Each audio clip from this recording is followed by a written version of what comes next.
When you hear the name Jeremiah, you probably think of a long, kind of difficult book in the Bible, right? But what if I told you it's actually this incredibly passionate, emotional story? One that's designed not just to teach you something, but to make you feel it, using some of the most powerful metaphors you will ever read. So let's dive in and see what's really going on here. I mean, right out of the gate, you get lines like this: a restless young camel. It's weird, it's jarring, and you're immediately thinking, what in the world is he talking about?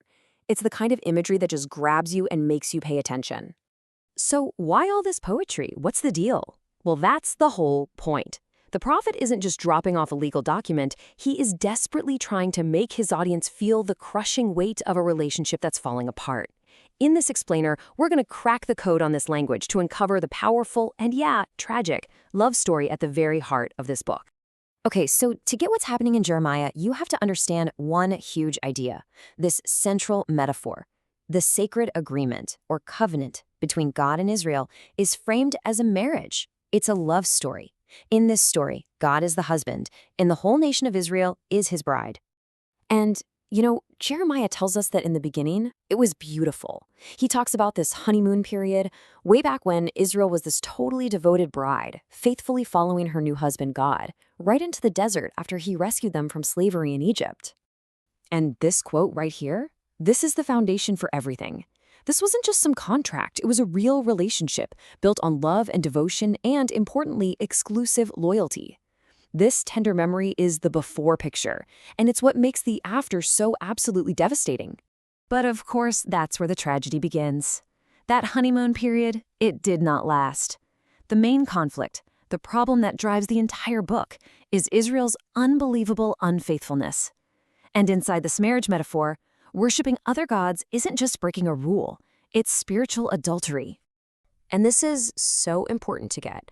Idolatry here isn't like a cosmic parking ticket, just breaking some rule. In Jeremiah's story, it is a deep, personal betrayal. It's the bride completely turning her back on her husband to chase after someone else. It is a violation of loyalty at its very core. And we're not talking about a one-time slip-up. Oh, no. The text paints this picture of constant, relentless cheating. It gets so bad, the prophet says Israel got so good at being unfaithful, they could actually give lessons to professional prostitutes. It is a shocking, brutal way to describe just how deep this betrayal went. So this is where Jeremiah really steps into his role. He's kind of like God's prosecuting attorney, and he lays out this absolutely devastating case against Israel. Not with a bunch of legal jargon, but with a series of vivid, escalating metaphors that are designed to force the people to see and to feel what they've actually done. And the evidence he presents, wow, it's just crushing. First, Israel is like a prize-winning vine that's gone wild and is now totally useless. Then, they're a criminal, with the blood of the poor staining their clothes. The imagery just gets more and more intense. A restless camel, a farm animal just wandering aimlessly. Then a wild animal in heat, uncontrollably chasing after idols.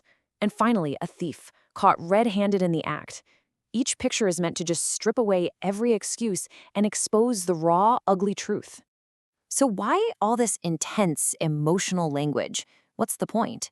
It all serves one single, powerful purpose: to show that this isn't just about breaking laws on a scroll. This is about the deep, personal pain of a broken relationship. It's about breaking God's heart.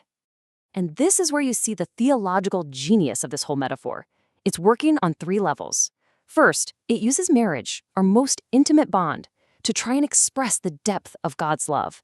Second, it makes it clear that this relationship demands absolute, exclusive loyalty.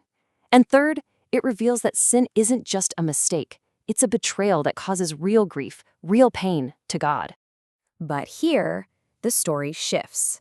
And to communicate just how severe the consequences of this betrayal are, the prophet uses imagery that is, frankly, deeply unsettling, especially for us today. It's really important we understand the context here.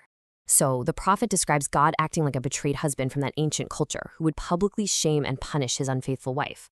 Now, this language is, of course, shocking, but the prophet's goal here is not to endorse abuse. It's a brutal rhetorical strategy. He's using the most horrifying cultural picture he can think of to drop a metaphorical bombshell, to scream, this is what real-world judgment, the horror of war and exile, is going to feel like.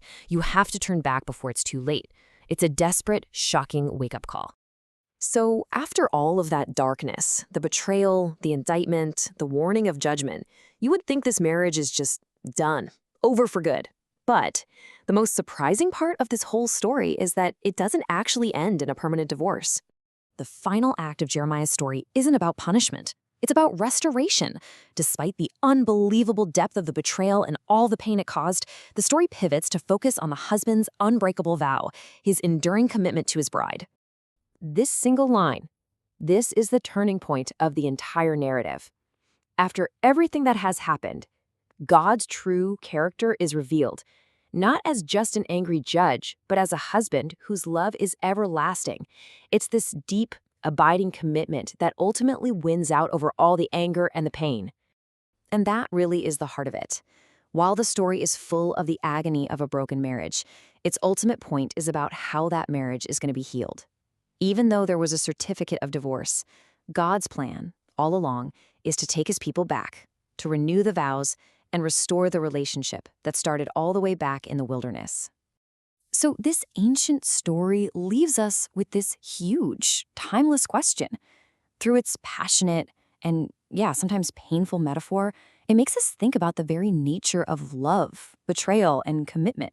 It forces us to ask, what does it really mean for a relationship to be completely and totally broken, but somehow not ultimately destroyed?